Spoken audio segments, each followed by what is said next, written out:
Y yo tengo 2 preocupaciones ahora mismo. Primero, que yo hablo muy rápido y cuando me pongo nerviosa, más. Entonces, ahora mismo que estoy acelerada, porque he llegado con media hora de retraso, estoy acelerada. Si veis que no me entendéis, por favor, pedirme que baje el ritmo, ¿vale, hermana Sara? ¿Tú que me conoces?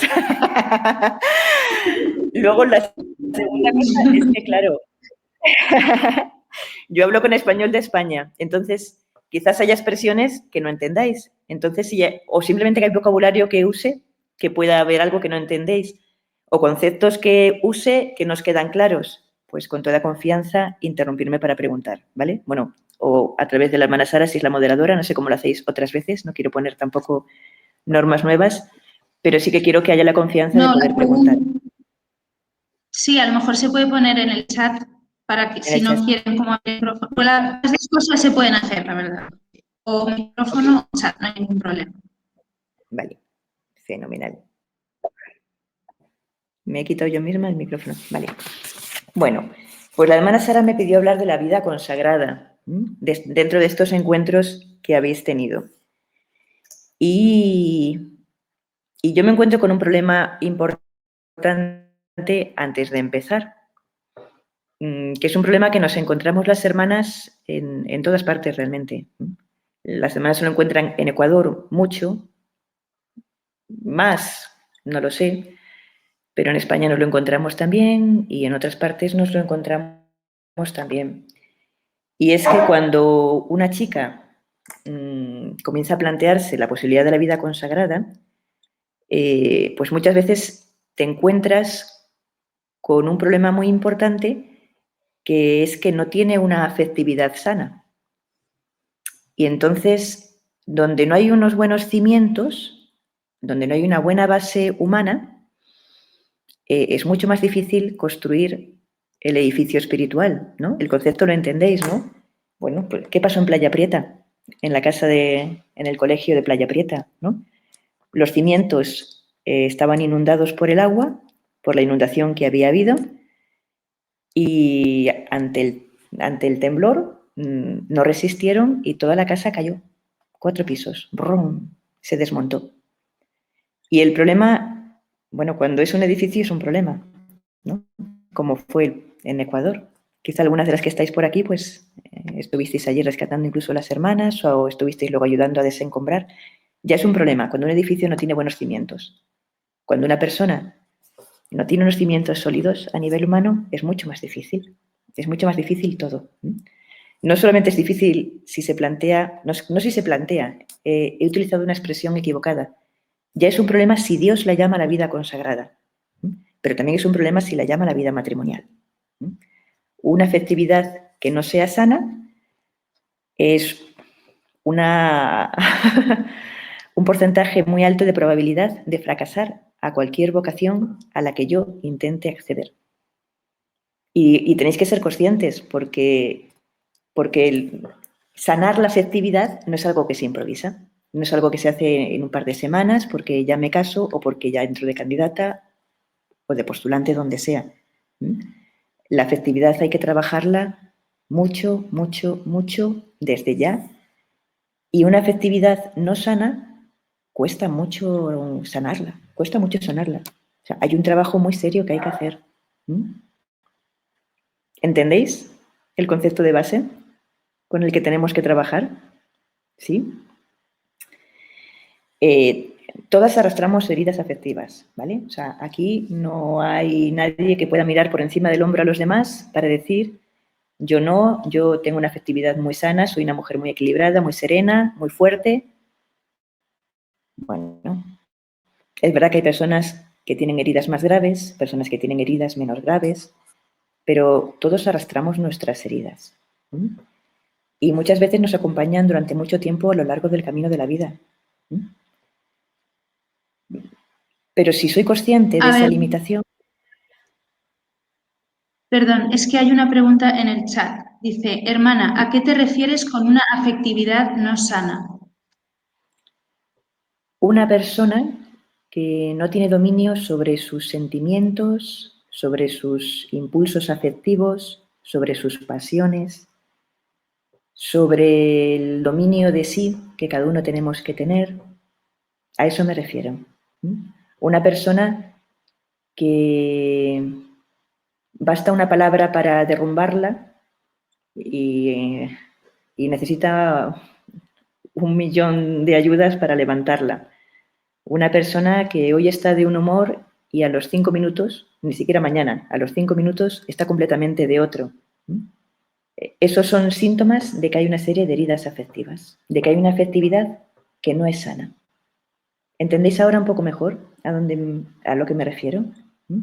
¿Qué es lo que provocan esas heridas afectivas? ¿Por qué están esas heridas afectivas ahí que hacen que mi afectividad no sea sana? Pues hay muchas experiencias en nuestra vida que pueden herir nuestra afectividad, pueden herir nuestro corazón. Puede ser desde una experiencia familiar que ha sido difícil, por la separación de los padres o por inestabilidad de la relación de los padres, por las carencias que puedan tener también los padres. La familia marca muchísimo. La familia marca muchísimo. Todo lo que sea problemas entre los padres nos hiere a nosotros mucho, mucho, ya está. Es así, ¿no? O si pues, nuestro padre o nuestra madre tiene algún tipo de vicio, adicción, carencia afectiva. Yo hace poco hablaba con una mujer que ya es una mujer adulta, ya tiene hijos mayores. Ella arrastra todavía las secuelas. Su madre era una mujer muy miedosa, pero quizá una mujer que hubiera necesitado una atención por parte de un especialista, ¿no? Unos miedos irracionales, absolutamente, que transmitió a su hija. Y esta mujer se encuentra con que, como su madre no supo curarse a sí misma y sanar su propia psicología enferma, le ha transmitido un montón de miedos que la incapacitan para muchas cosas en el día de hoy. Y la pobre lo sufre, pero claro, ahora tiene que trabajar ella mucho más para conseguir tener una serenidad, una psicología sana, porque arrastra las heridas que de alguna forma su madre le transmitió. ¿Entendéis lo que quiero decir? ¿Sí? ¿Sí, hermana Sara? ¿Se me entiende? Yo creo que se entiende. Y además también ayer vimos un pequeño vídeo, las que estaban, de Cristalina Ebert, donde hablaba del mismo tema, como que ella había tenido una serie de heridas en su... que incluso, porque yo conocía su testimonio antes de casarse, pero aquí ya está hablando como casada y en un momento se da cuenta de que lleva una serie de heridas dentro y de que tiene incluso a la hora de educar a sus hijos y ve que necesita de su experiencia. Hay muchas heridas eso que necesitamos como curar para no pasarlas a la siguiente generación. También habla de lo que tú has dicho. Sí, sí. Y en primer lugar, para poder hacer la voluntad de Dios, para poder realizar el plan de Dios en mi vida. Porque siempre es un proyecto de amor y todas estas heridas lo que hacen es incapacitarme para el amor. Por eso es tan necesario curar las heridas que tenemos a nivel afectivo. La vocación a la vida consagrada es la forma en la que el Señor quiere que yo me realice en el amor. Entonces, si arrastro una serie de heridas, me va a ser mucho más difícil. Me va a ser mucho más difícil realizar esa vocación. ¿Sí? La realidad es que muchas veces somos realmente, entender lo que voy a decir, y que nadie se sienta ofendido, somos unos discapacitados a nivel afectivo. Sabéis que hay personas que tienen discapacidades físicas, ¿verdad? Y a veces son muy llamativas y comprendes que es una persona dañada, una persona enferma, pero hay también discapacidades a nivel afectivo, en nuestra capacidad de amar. Y también tenemos que procurarles atención y cuidado. Entonces, yo he planteado un problema grave, claro. Empezar hablando cosas muy bonitas de la vida consagrada, pero, pues claro, yo tengo que empezar poniendo cimientos para poder construir encima, ¿verdad? Y uno puede decir, muy bien, me encuentro con esta serie de heridas afectivas, me encuentro con esta discapacidad afectiva, que, como he dicho, no solamente va a afectar si tengo vocación a la vida consagrada, cualquier vocación que yo tenga, va a verse afectado por esas heridas que yo tengo. ¿Y qué hago?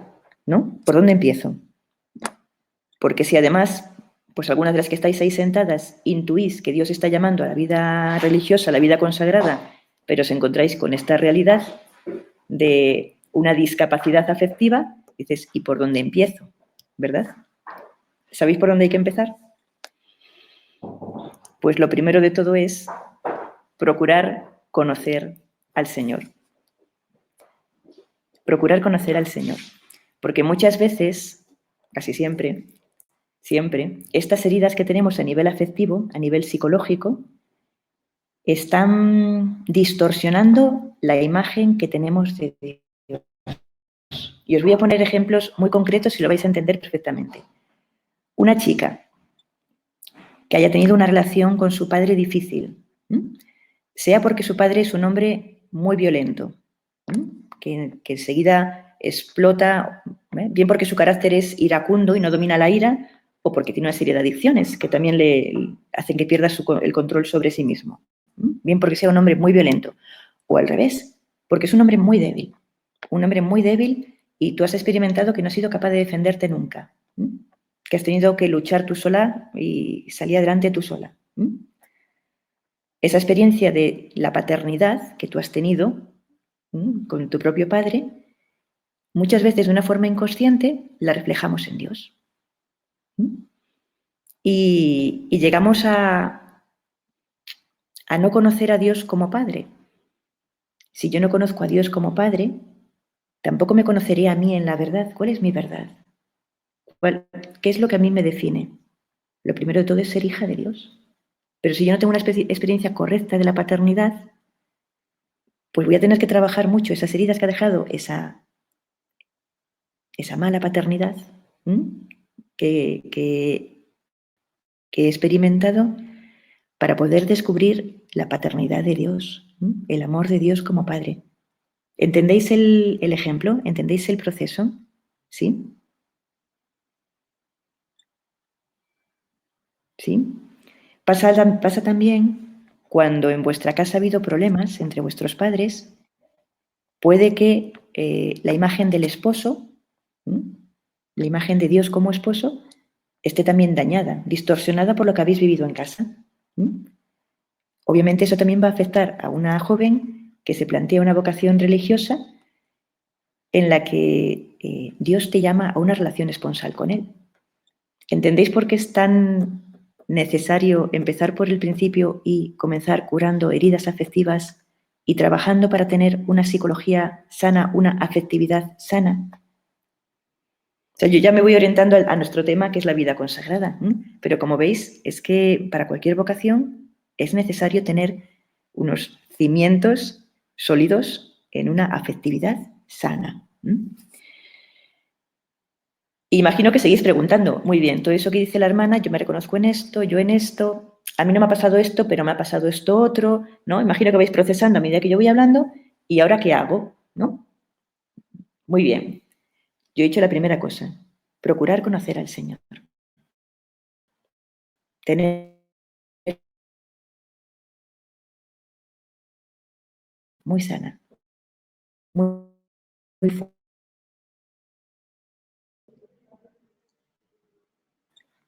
Imagino que se las está chicas que estáis atascando por un aquí... poquito.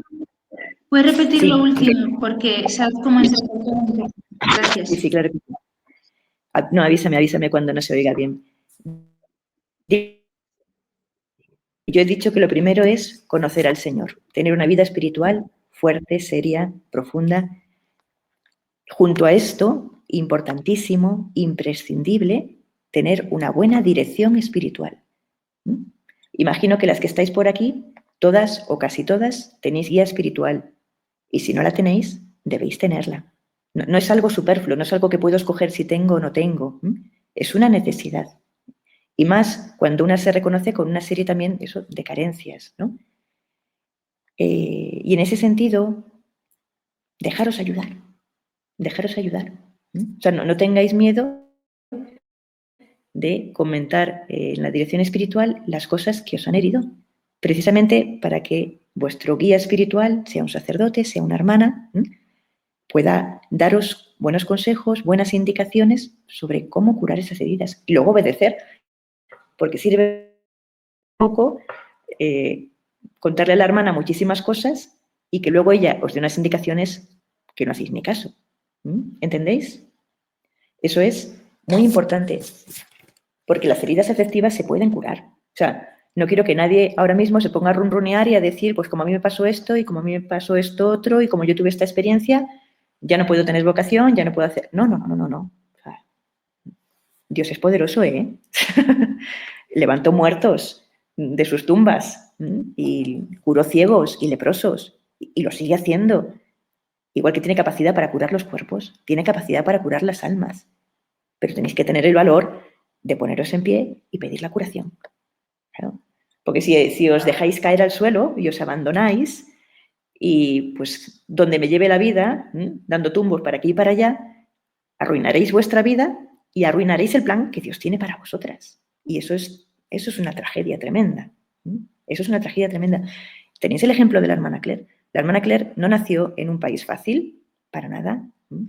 No sé cuántos en el documental se alude al tema, pero no sé cuánto lo habéis entendido, porque sin conocer la historia de Irlanda del Norte a veces faltan datos para comprender el ambiente tan duro en el que vivió la hermana Claire de violencia. Pero es que dentro de su familia también había muchos problemas. Claro, o sea, ella sufrió la separación de sus padres, ella sufrió de alcoholismo, problemas de violencia por alcohol en el mismo seno familiar. No lo tuvo nada fácil. Pero la hermana Claire no se tiró al suelo a patelar y a decir que alguien cuide de mí. No. Experimentó cuánto era amada por Dios y trató toda su vida de devolver amor por amor. Procuró conocer al Señor y se dejó ayudar en la dirección espiritual. Hermana. O sea, que nadie tire la toalla. Dime. Perdón, no quiero cortar el razonamiento, pero hay una pregunta en el chat. Dice, Sí. hermana, ¿en qué influye la autoestima en el descubrimiento o discernimiento de la vocación?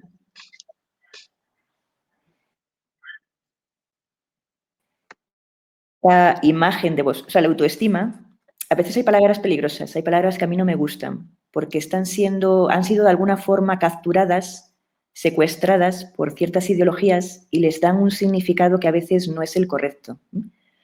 Porque más que de autoestima, tenemos que hablar de la imagen que Dios tiene de mí, de quién soy yo para Dios. Pero es cierto que cuando una persona tiene una psicología sana, una afectividad sana, tiene también una imagen de sí misma sana, objetiva, equilibrada, que imagino que es lo que queréis describir como autoestima. Y es importante, claro, pero ya digo, es que esa autoestima, esa imagen correcta de vosotras mismas, no la vais a encontrar mirándoos a vosotras mismas, porque cuantos más os miréis a vosotras mismas, pues seguramente será peor. Y quizás también ahí el demonio pues consiga enredaros. A quien tenéis que mirar es al Señor. A quien tenéis que mirar para conoceros a vosotras mismas es al Señor. Porque yo no soy nadie en mí misma. O sea, ¿quién soy yo? ¿Quién soy yo? Yo nací porque Dios quiso. Es Él el que tiene la imagen de lo que yo tengo que llegar a ser, de lo que soy y de lo que tengo que llegar a ser. Entonces, por eso yo os decía al principio, si no tenéis una imagen correcta de la paternidad a un nivel humano, tenéis que sanar esas heridas para llegar a conocer la paternidad de Dios, sin que la mala experiencia que habéis tenido distorsione la imagen verdadera de Dios como Padre. Cuando descubro a Dios como Padre, inmediatamente me descubro a mí como hija. Eso está en la base de mi autoestima, si queremos llamarlo. Yo prefiero llamarlo la correcta imagen de mí misma, la verdad sobre mí misma. Pero claro que es necesario una correcta imagen de mí misma para poder discernir mi vocación. Claro que sí.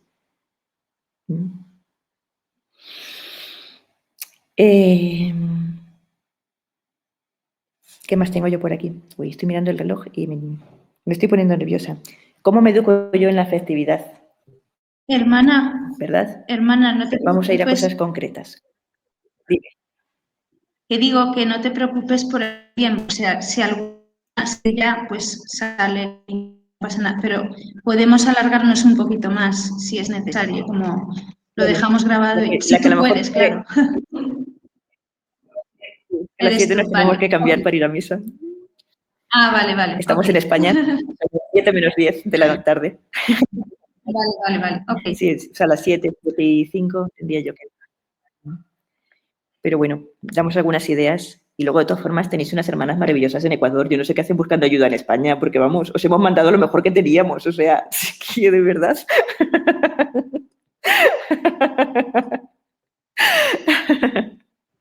Lo digo de todo corazón. O que la mano se Hace bien oír otras voces también, que a nosotras nos tienen ya muy oídas.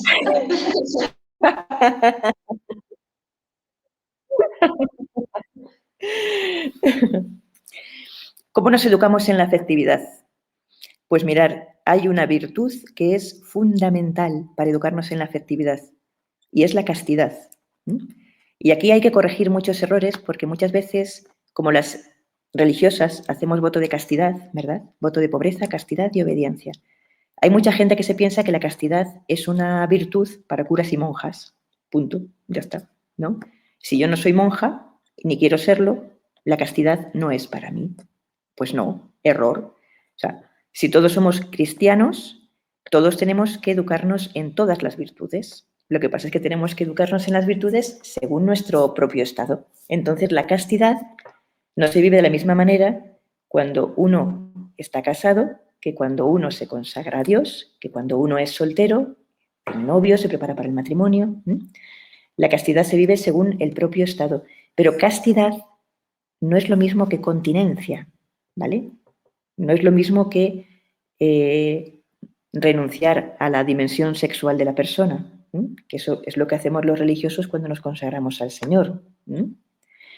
Pero toda persona, todo cristiano, tiene que vivir la virtud de la castidad. ¿Qué es la virtud de la castidad? La virtud de la castidad es precisamente la escuela que me enseña a amar. Es la virtud, eso que me educa en la castidad. La virtud que hace posible el amor auténtico. O sea, si yo quiero amar de verdad, tanto esté llamada la vida consagrada como la vida matrimonial, yo tengo que vivir la castidad. Insisto, porque castidad no es lo mismo que continencia.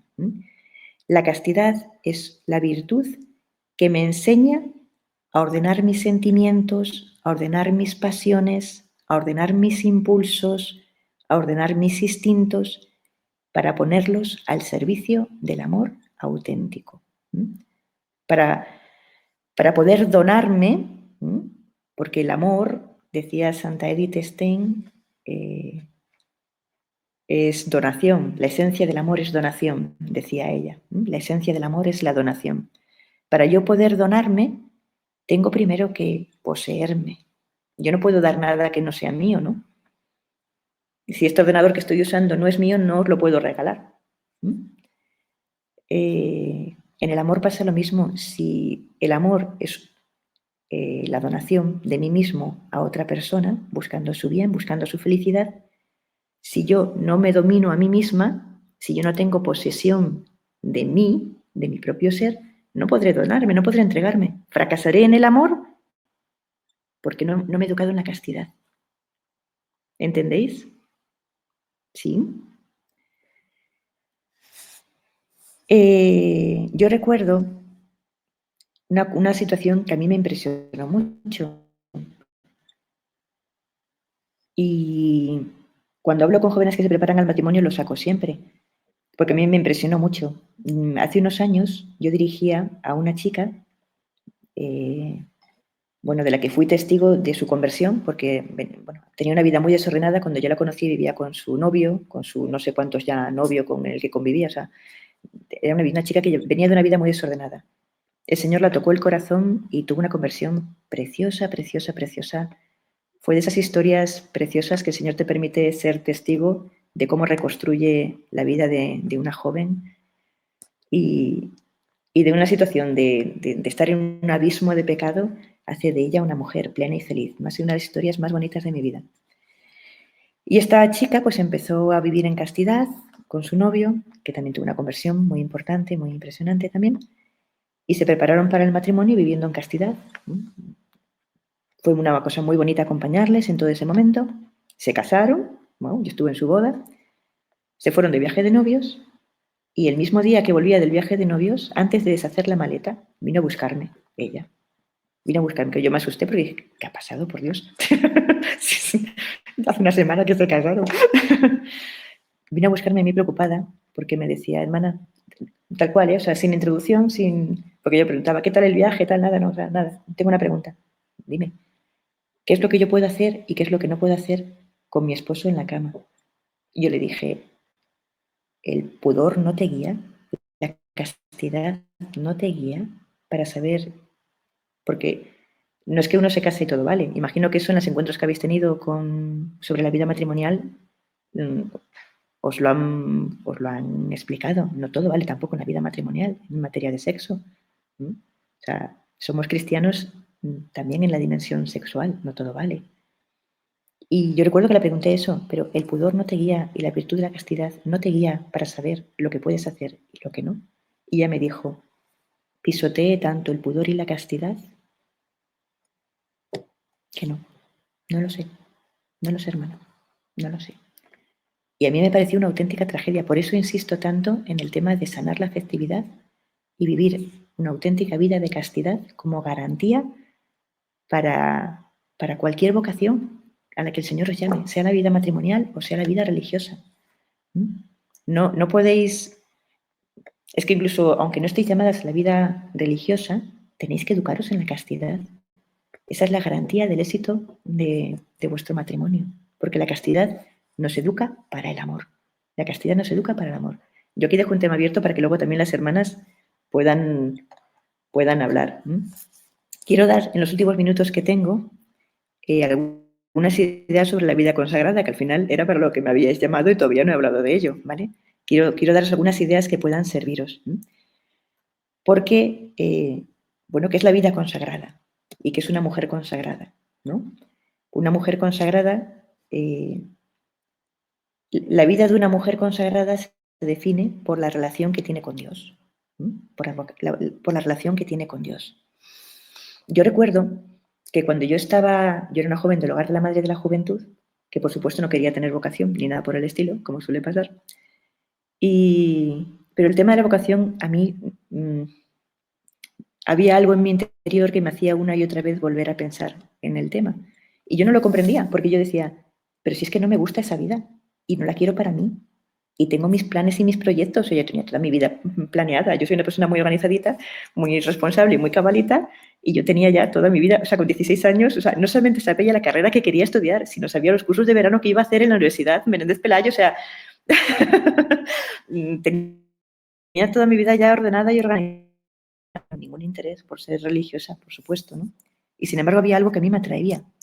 Y yo miraba la vida de las hermanas, porque obviamente lo que me atraía era hacia esa casita de las primeras hermanas, eran solo 10 hermanas en aquel momento, con lo cual os podéis imaginar que, pues es que no había nada realmente. Las hermanas vivían en una casita muy pequeñita donde pasaban el día estudiando teología y trabajando en la huerta. Eso era lo que yo veía de las siervas y del hogar de la madre. Ahora vosotras veis comunidades por el mundo, muchas hermanas, un hábito, nada. O sea, si os digo los jerseys que llevaban de cualquier color conjuntado con una falda de cualquier otra forma, que ni te cuento, y es que ni me gusta cómo viven, ni me gusta lo que hacen, ni quiero ser monja, ni me atrae nada. Y sin embargo, ¿por qué me atraen tanto? O sea, yo no lo conseguía comprender. Para mí era como una contradicción.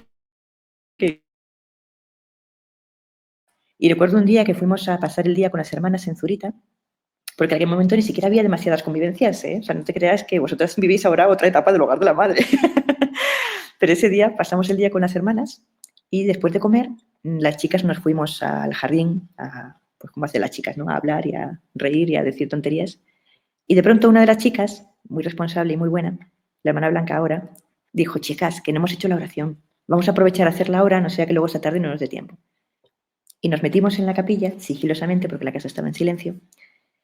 Y cuando entramos en la capilla, yo me di cuenta que había una hermana que estaba arrodillada en el suelo, postrada en el suelo, con la cabeza en el suelo, a los pies del presbiterio. No sé si estáis por ahí, algunas de las chicas que habéis estado en Zurita, pero en la casita pequeña, que era la única que teníamos en aquel momento, a mí la imagen me sobrecogió. Y fijaros que es una imagen sencillísima. Una religiosa postrada en el suelo, con la cabeza hasta el suelo. Era evidente que llevaba allí mucho tiempo rezando. Y a mí yo no me podía quitar esa imagen de la cabeza. de esa mujer arrodillada delante del sagrario rezando. Y a medida que pasaban los días, y a mí esa imagen no se me iba de la cabeza, yo comprendí que lo más importante en la vida de las hermanas no era lo que hacía, no era lo que planeaban hacer, no era... Lo más importante en su vida era la relación esponsal que cada una de ellas tenía con Jesucristo. Y yo comprendí que lo que a mí me atraía profundamente era esa relación esponsal. Y que el resto, pues lo que el Señor quisiera que yo viviera a lo largo de mi vida. O sea, el resto, ¿qué me importaba a mí? Si iba a tener que vivir en España, en Italia, si iba a hacer esto, si iba a hacer lo otro, eso era totalmente secundario. Lo fundamental era la llamada a una relación esponsal con Jesucristo. Y esa es la esencia de la vida consagrada. Esa es la esencia de la vida consagrada. Una relación esponsal que significa de donación plena a Jesucristo para vivir su misma vida, tal como el Evangelio nos la deja escrita, ¿no? Una imitación radical de Jesucristo para vivir con Él, para vivir para Él, para ser enviado a donde quiera ir Él, pero sobre todo para estar con Él. O sea, lo fundamental de mi vida es eso, mi relación esponsal con Jesucristo. Es lo más importante de todo. Aquí hay que explicar una cosa, porque es cierto que todo cristiano tiene que tener una relación con Dios, tiene que hacer de su vida un acto de alabanza, de adoración a Dios. Pero es que el religioso entrega completamente la vida a Dios. A mí hay un ejemplo que me ayuda mucho y es recordar los sacrificios del antiguo pueblo de Israel. No sé si alguna vez os lo han explicado las hermanas. Cuando un judío quería hacer algo agradable a Dios, iba al templo, compraba un cordero y lo ofrecía al Señor. Pero había dos tipos de sacrificio. Había lo que se llamaba simplemente el sacrificio, el cordero se mata, se entrega al sacerdote una parte del cordero y él lo quema ofreciéndolo a Dios, pero tú te llevas a casa el resto del cordero y lo comías con tu familia incluso. Pero cuando querías hacer una ofrenda mayor, cogías el cordero, lo ponías en mano del sacerdote, el sacerdote lo mataba y lo quemaba entero. Nadie aprovechaba nada porque era completamente entregado a Dios. ¿Entendéis la diferencia entre el sacrificio? Se quema una parte, pero se conserva el resto, y el holocausto, el cordero se quema entero. El religioso hace de su vida un holocausto. No se reserva nada, lo entrega todo. Es la diferencia. Imaginaros que una de vosotras tiene un terrenito y en el terrenito tiene un árbol frutal, que da fruta buenísima. ¿Cuál es el mejor árbol frutal de Ecuador, hermana Sara? Porque si yo les digo un manzano, a lo mejor allí no hay ni manzanas. No sé, a mí me gustan todos.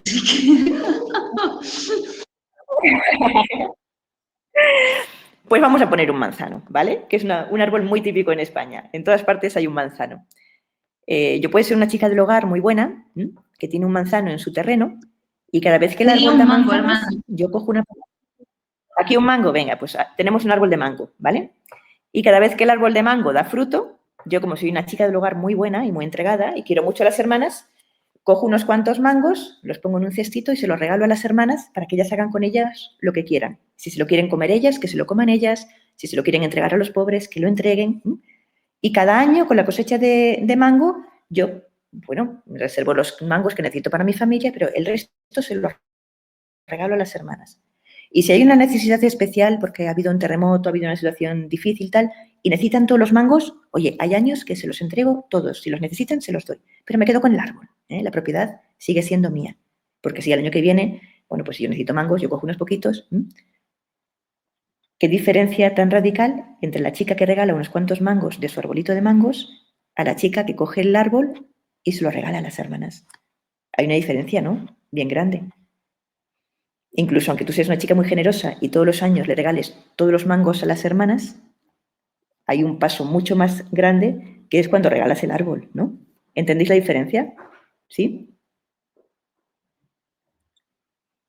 El religioso, la religiosa en este caso, no le da a Dios una parte de su vida, una parte de su tiempo, una parte de sus afectos, no le da unos cuantos mangos. La religiosa le regala el árbol entero, regala a Dios la vida entera. Esa es la diferencia. ¿Por qué? Porque establece con Jesucristo una relación esponsal. Y en esa relación no sería justo guardarse nada. No sería justo. Porque el Señor se me entrega entero y enteramente tengo que entregar yo. Luego hay otro tema, porque alguna de vosotras puede decir, sí, todo eso que está diciendo la hermana está muy bien, pero a mí me gustan los chicos y yo quiero ser madre. Y yo os digo, claro, normal, significa que sois chicas normales, ¿vale? Claro. O sea, a cualquier mujer normal le atrae el poder compartir su vida con la ternura sensible de un esposo y poder además pues engendrar hijos, claro que sí.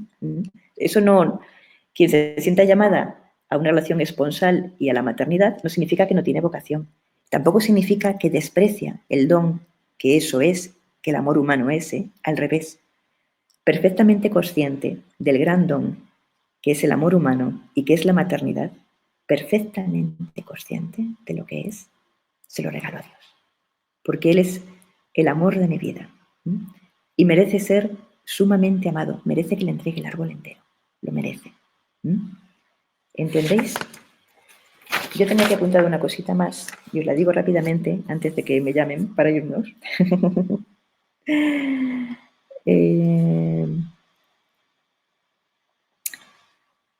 Hay gente que también tiene una dificultad grande, que pueden ser los padres, ¿verdad? Y a veces los padres, bueno, ni siquiera pisan la iglesia, pero basta que una hija quiera ser religiosa para que los papás de pronto recuerden los 10 mandamientos y saquen a colación el 4.º mandamiento. Honrarás a tu padre y a tu madre.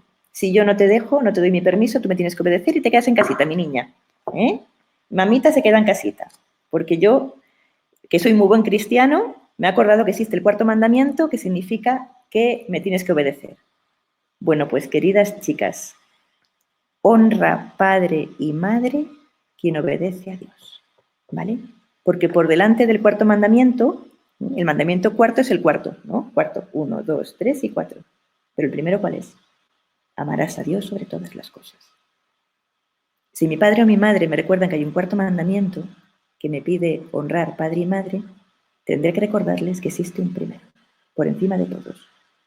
Amarás a Dios sobre todas las cosas. Y yo no te deshonro cuando quiero amar a Dios sobre todas las cosas. Yo no te deshonro. El mandamiento no dice obedecer, dice honrar. Tener eso muy claro, que es una diferencia importante. El mandamiento no dice obedecer, dice honrar. Implica obediencia cuando yo todavía soy menor de edad y vivo en casa de mis padres y me mandan cosas según la ley de Dios. Según la ley de Dios. Si mis padres obedecen a Dios, yo obedezco a mis padres. Mientras soy menor de edad y estoy en mi casa. Si me mandan algo que va contra la ley de Dios, no les debo obediencia, ni menor de edad ni mayor de edad. Pero es que el mandamiento, tenerlo bien clarito, no dice obedecer padre y madre, dice honrar padre y madre. Y yo honro a mi padre y a mi madre cuando amo a Dios sobre todas las cosas. Es gloria para ellos, es honra para ellos. Hay una palabra en el Evangelio que dice que quien deja padre, madre, hijos, tierras, campos, por mí y el Evangelio, recibirá en esta vida el 100 por 1 y al final la vida eterna. Cuando dice dejar hijos, puede entenderse como dejar la posibilidad de llegar a ser madre para nosotras, pero se refiere sobre todo a los padres que permiten que sus hijos se entreguen a Dios. Quien deja que un hijo se entrega a Dios, recibirá el 100 por 1 en esta tierra y al final la vida eterna. Yo recuerdo que la noche que murió mi madre murió cuando yo tenía 24 años, de un cáncer muy agresivo que no se pudo hacer nada. Y yo recuerdo que esa noche me acosté a las tantas de la madrugada y a mí me impresionaba mucho pensar que mi madre ya había visto el rostro de Dios y que había sido juzgada por el amor. Y yo recuerdo que yo le decía al Señor, Señor, recuerda tus promesas. Recuerda que prometiste dar el 100 por 1 en esta vida y al final la vida eterna a quien deje un hijo por ti. Y mi madre le costó, tuvo sus dificultades, pero aceptó mi vocación y bendijo mi decisión. Y para mí fue una serenidad tan grande, una alegría tan grande que mi madre pudiera presentarse delante de Dios como la madre de una consagrada, porque yo recordaba el día que yo había tenido que decirle a mi madre que me iba de sierva. Y fue una noche muy dura, porque mi madre tenía también sus proyectos y mi padre tenía sus proyectos. Y fue una noche muy difícil. Pero esa noche, en que mi madre estaba ya ante el trono de Dios, Y recordé que ella se presentaba ante él como la madre de una consagrada. Tenemos que dejarlo, ¿verdad? Hermanas, venga, hay que dejarlo ya. ¡Hala, qué suerte! Tenemos 20 minutos más. Y yo he corrido para que... Ahora me he quedado sin materia. Nos vamos a 6:30. Bueno, pues ha sido a tiempo para que vosotras podáis preguntar. Mejor, si hay preguntas, se pueden hacer. Bueno, ¿qué más? ¿Tenéis alguna cosa más que queréis decir? ¿Habéis dejado de poner cosas en el chat? Me cachéis en la mar.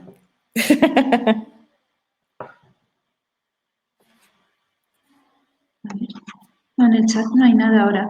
No hay nada ahora en el chat, nada, no hay nada nuevo. No sé si alguna quiere preguntar algo o...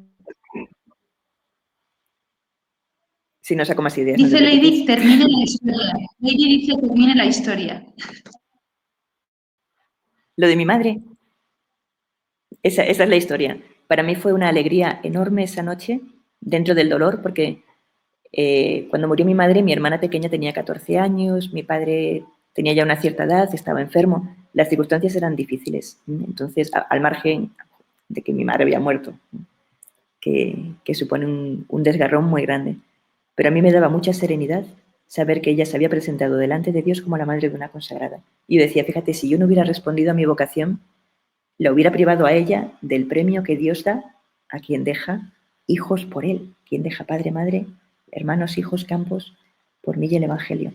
Para mí fue una serenidad muy grande, una alegría muy grande el que mi madre se presentara delante de Dios siendo la madre de una consagrada. Sí. ¿Qué más?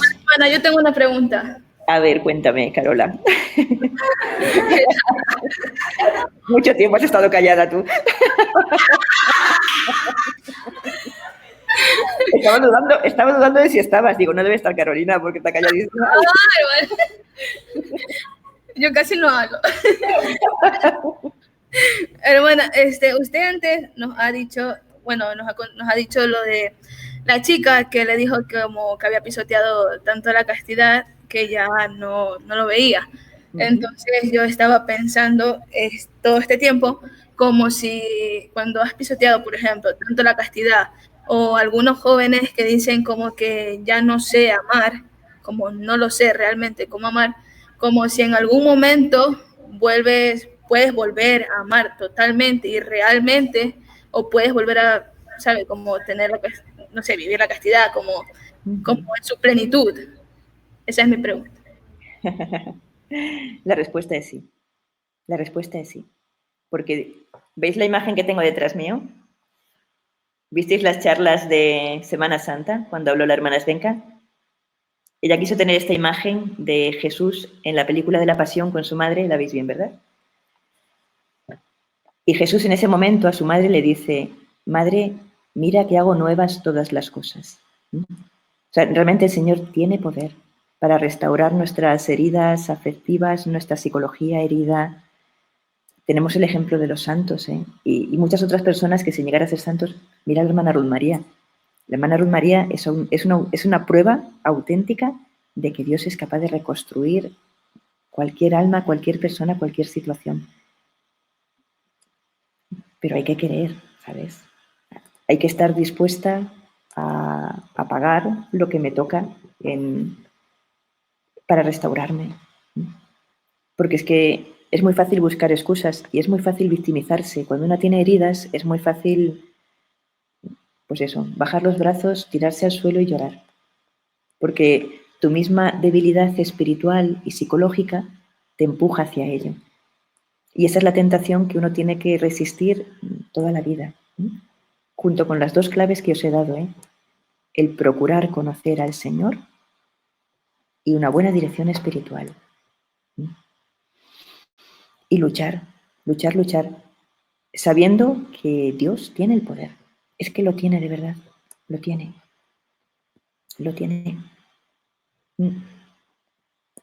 El recurso a la confesión, o sea, la confesión es un regalo inmenso. O sea, de verdad, y cuanto más débiles os veáis y con más heridas os veáis, más recurso a la oración porque en la oración el Señor no solamente perdona nuestros pecados, es que sana nuestras heridas y sana las heridas que el pecado ha dejado en nuestra alma. Y a veces, hace poco hablaba yo con una chica que ha tenido una situación muy complicada en su infancia y durante toda su adolescencia. Luego sus padres se convirtieron y es verdad que la situación en casa mejoró, pero a ella le ha dejado unas heridas que ahora mismo son un impedimento muy grande para todo. O sea, es verdad. Y ella ha estado a punto de abandonar el camino. O sea, ha habido unas semanas muy, muy duras, muy duras. Ha estado a punto de que el demonio venciera la tentación del desaliento y abandonarlo. Y yo le decía, pero es que no te das cuenta, porque ella siempre, claro, siempre vuelve al tema de, no, es que por el pecado de mis padres he sido herida yo, por el pecado de mis padres he sido herida yo. Y le daba vueltas y vueltas obsesionándose. También tener como el olfato espiritual de decir, cuando una idea os obsesiona, viene del maligno. Eso no viene de Dios. Cuando una idea os obsesiona y os quita la paz, viene del maligno. Entonces, confesar lo que tengáis que confesar, hablar con la guía, lo que tengáis que hablar con la guía espiritual y obedecer sus indicaciones y salir de esa obsesión, porque si no el demonio os agobia. Y esta chica la tenía ya convencida de abandonar el camino. O sea, con esa obsesión, el pecado de mis padres me hirió y ya no hay solución. Y yo recuerdo que rezando me venía una imagen a la cabeza y se la escribí, la escribí y se lo dije. Dije, pero es que no te das cuenta que el pecado que a ti te ha herido clavó a Cristo en la cruz. Y clavando a Cristo en la cruz, perdió el veneno mortal que tenía esa flecha. El pecado de tus padres ciertamente puede ser como una flecha venenosa que se clava en tu corazón. Pero antes de llegar a tu corazón, se ha clavado en el corazón de Cristo y ha perdido su poder mortífero, ha perdido su poder de dar muerte. Te hiere y te puede debilitar y te puede hacer sufrir mucho. Pero si tú permaneces unida a Jesús, es que Jesús tragó la muerte que tenía ese pecado y resucitó. Entonces, ¿cuál es la prueba de que puedo restaurar mis heridas, puedo sanar mi alma, puedo aprender a amar, que Jesucristo ha resucitado, niñas, que no os enteráis, que Jesucristo ha resucitado. Él ha hecho nuevas todas las cosas. Más preguntas, que quiero oíros hablar. Sí, hermana, aquí hay otra pregunta. Cuéntame. Es que el sol está fuerte por acá. Que preguntan que si, por ejemplo, cuando que si cuando no está la figura paterna, está hablando de la afectividad, que cuando no está la figura paterna se ve también afectada, o sea, si se ve muy afectada también la relación que tenga una persona con Dios cuando no tiene esa figura. Depende también de las circunstancias de la familia y de la capacidad también que haya tenido la madre, porque hombre y mujer, padre y madre, se complementan en la educación de los hijos. Eso el demonio lo sabe y por eso ahora mismo también trata de crear eso que dicen otros tipos de familia, que no lo son. No lo son y van a hacer daño a muchísimos niños confiados a estas parejas, porque la madre aporta a todo el mundo de lo que es la ternura, la protección de la vida, el sentimiento de seguridad, pero el padre aporta también a la psicología del niño la fortaleza, la estabilidad, ¿no?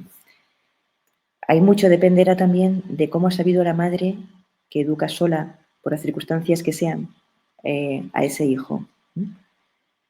Pero una pieza fundamental, cuando una mujer se encuentra sola educando a un hijo, es precisamente la fe. Porque si mi padre murió, o si mi padre nos abandonó, o las circunstancias que hayan marcado vuestra infancia, yo sigo teniendo un Padre en el cielo que cuida por mí, mi Padre Dios. Por eso os lo he dicho varias veces y lo insisto porque es que veo que es la clave fundamental. Procurar conocer al Señor. O sea, realmente tener una relación con Dios profunda y una imagen correcta de Dios, porque eso me sana de muchas cosas, de muchas cosas. Y en el tema de la paternidad, es que muchas veces los seres humanos somos limitados y muchas veces incluso teniendo padres buenos, tenemos heridas. Y a veces tú tienes una herida que no tiene tu hermano, porque tú tienes una psicología y él tiene otra, y tú tienes una forma de afrontar el sufrimiento y él tiene otra, porque cada uno de nosotros somos muy distintos. Y a veces, pues cada uno, tenemos nuestras fortalezas y nuestras vulnerabilidades. Pero el elemento de sanación, el elemento que nos permite conocernos en la verdad, es siempre una correcta imagen de Dios. Una correcta imagen de Dios. Hermana, tengo una pregunta. Cuéntame. Pero no sé si la formulé bien. Lo que pasa, ya nos has hablado de la afectividad y que esto, o sea, nosotras entendemos de que, claro, hay que procurar conocer al Señor, pero hay casos como, por ejemplo, a mí me dicen como, ¿sabes qué? Tengo estos problemas y tal, pero no quiero saber cómo tocar el tema de Dios. Entonces, ¿cómo ayudaría a una persona? Claro, como después procurar que conozca al Señor, pero ¿cómo ayudarla e iniciar con el amor de Dios? O sea, yo sé que es difícil, pero como o sea, hay mucha sociedad y es difícil, por eso como no sé cómo iniciar. ¿Me explico? O sea, ciertamente, bueno, pues hay personas que realizan ciertas curaciones interiores, ciertas sanaciones y no creen en Dios, no conocen el amor del Señor. A veces el mismo amor humano, cuando se encuentra un amor suficientemente verdadero, ayuda también. Pero es verdad que siempre será una sanación muy limitada, siempre será una sanación débil. O sea, es que necesitamos a Dios, punto. No hay más, no hay más. Porque es que Él es nuestro Padre, es nuestro Creador, es el que da sentido a nuestra vida.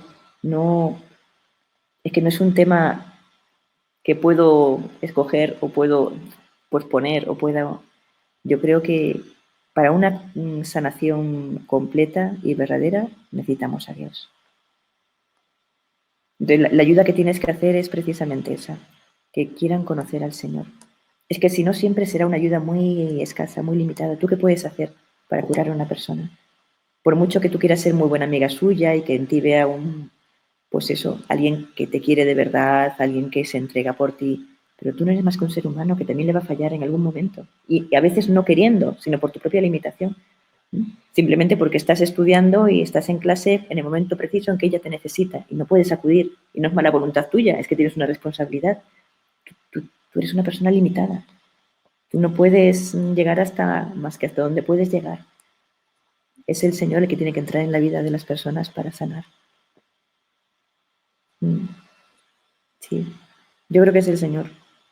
Y si no quiere aceptar al Señor, es que huyendo de Dios, de verdad, huimos de nuestra felicidad. A todos los niveles, ¿eh? Yo hay veces que veo chicas que claramente tienen vocación, claramente, y las ves como huyen, y digo, es que es una desdichada, es que está huyendo de su felicidad. Digo, espero que se dé cuenta antes de que sea demasiado tarde de que está huyendo de su felicidad y que está vendiendo el amor de su vida por lentejuelas, que no valen nada. Estás cambiando diamantes por lentejuelas. Es un mal negocio ese.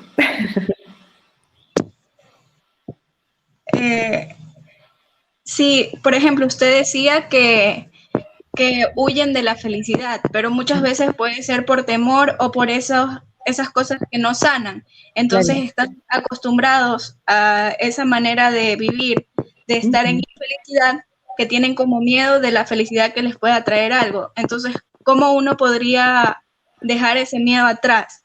O sea, así. Por eso he insistido en el conocer de verdad al Señor, ¿sabes? Porque muchas veces, claro, esos miedos provienen de una falsa imagen de Dios, de pensar que Dios te va a quitar algo.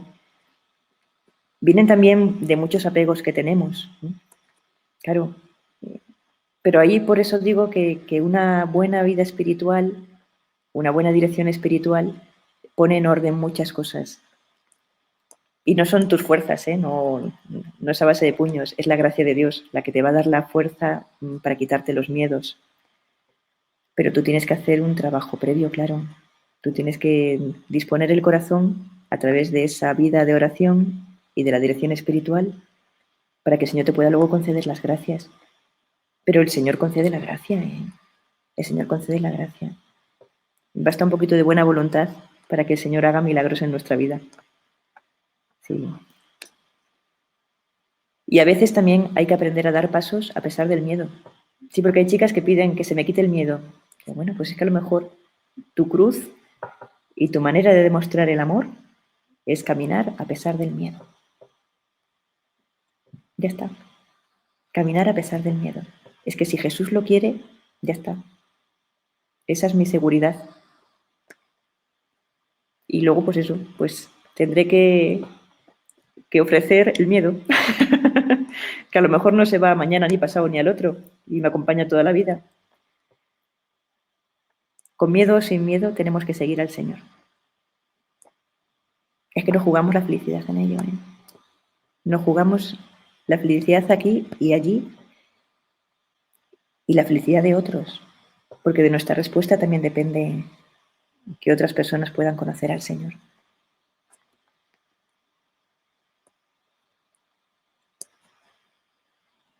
Última pregunta. Hermana, yo tengo una pregunta. Cuéntame, ¿cómo te llamas? Me llamo Nayeli.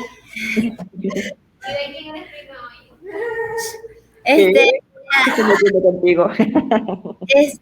Antes usted mencionó que teníamos que tener como una imagen correcta de uno mismo. Sí. Como para darnos cuenta de lo que Dios quiere en nuestra vida. Pero eso implica como reconocer nuestros pecados y nuestros errores, ¿verdad? Porque a veces como podemos decir como, no sé, como es imposible que Dios me llame a tal cosa porque hago tal cosa. ¿Sí me explico? Sí. Sí, hay que reconocer los propios errores, hay que reconocer los propios pecados, hay que reconocer las propias limitaciones, pero sobre todo hay que preguntarle a Él qué quiere, ¿sabes? Porque a veces nos obsesionamos con que yo no voy a poder hacer esto, yo no voy a poder hacer lo otro. En el caso concreto de alguna de vosotras que se plantee ser sierva y piense, si doy el paso de entrar de candidata, antes o después voy a tener que dejar mi país para irme a formar a España, y yo no puedo. Si Dios te llama a ser sierva, te va a dar la gracia, no te preocupes. Y a lo mejor, insisto, te vas con muchísimo miedo y tienes que aceptar, caminar con el miedo. Pero el Señor te va a dar la gracia. Pero lo que importa es saber qué quiere Dios. Si Dios quiere una cosa, por ahí tengo que caminar. Punto. Con miedo, sin miedo. Siendo yo de esta manera o siendo de la otra. Porque a veces también nos excusamos, ¿no? Es que si tuviera el carácter de fulanita que se echa para adelante, o si fuera tan simpática como no sé quién, o si... el Señor te conoce como eres, te ama como eres, y si te llama a la vocación, a la vida consagrada, te ha elegido como eres.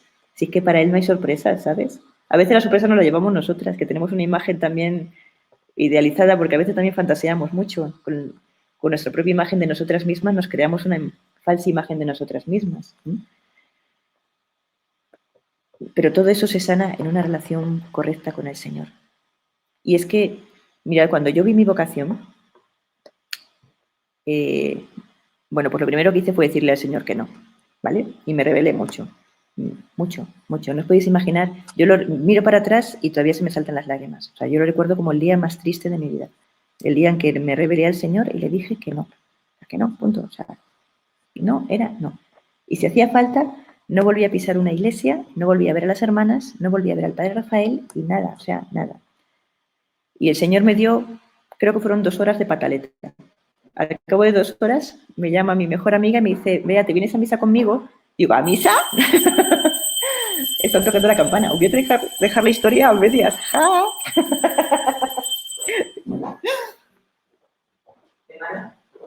¿Tengo un minuto para terminar?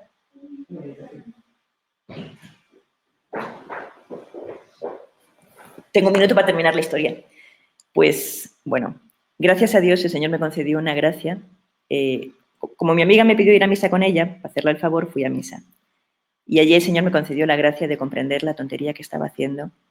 Fijaros, el momento clave fue cuando mi amiga se levantó para ir a comulgar y yo no podía comulgar, porque yo me había rebelado contra Dios y le había negado el amor que Él me pedía. Y no me pude levantar para comulgar. Y me dolió tanto que yo comprendí, digo, o sea, yo no puedo vivir sin Dios. O sea, no puedo vivir sin ti. Y me confesé. Y cuando después estuve haciendo un rato de oración, yo me di cuenta de 3 cosas. La primera, dije, o sea, tengo vocación y tengo vocación, punto. La tengo y lo acepto o lo tengo que aceptar. Segunda cosa que me di cuenta, a Jesús no le puedo decir que no. No puedo. Me quiere demasiado como para que yo le diga no. Tengo vocación y a Jesús no le puedo decir que no. Y tercera cosa que me di cuenta fue que el Señor me decía, porque yo la excusa que ponía, y era real, es que yo era muy jovencita, tenía 16 años y era muy inmadura todavía. Realmente no estaba preparada para entrar de sierva en ese momento. O sea, estaba recién convertida y tanto a nivel humano como espiritual estaba todo por hacer. Pero yo comprendí que el Señor me decía, a ver, no te pido que entres hoy, te pido que me digas que sí hoy. Y luego te preparas para entrar con tranquilidad, no te preocupes. Y para mí fue un descanso tan grande comprender eso, pero al tiempo comprendí que tenía que decir sí en ese momento, precisamente para entregar la llave de mi corazón a Dios. Es decir, yo ya he dicho que sí, y este tiempo que me queda para prepararme, yo sigo en el instituto, yo sigo con mis amigos, bueno, pues tenía también mi novio, pero yo he puesto una llave a mi corazón porque he dicho a Dios sí y le he entregado la llave. Y me preparo para entrar procurando tener una buena vida espiritual, una fuerte vida espiritual y una fuerte dirección espiritual. Un año después, el Señor me pegó el último empujón y entré de sierva. Había tenido el tiempo necesario para madurar, al menos lo suficiente para entrar, luego hay que seguir el camino. y realmente yo creo que si no hubiera dicho que sí en ese momento preciso en el que el Señor me lo decía, quizá a lo largo de ese año hubiera perdido la vocación. Con la excusa de me tengo que preparar, todavía no estoy preparada, soy muy inmadura, hubiera perdido la vocación. Yo tenía que decir que sí en ese momento, tenía que entregarme en ese momento y luego, ya digo, con la vida espiritual y la vida de dirección espiritual, prepararme para el momento de mi entrada. Y os tengo que dejar que me voy a misa. Que el Señor os bendiga, chicas. El resto de las dudas a la hermana Sara, que las sabe responder todas. Que Dios te bendiga, hermana Sara. Recuerdos a las hermanas. Os queremos muchísimo. Gracias por todo. Oye, dale las gracias a las hermanas.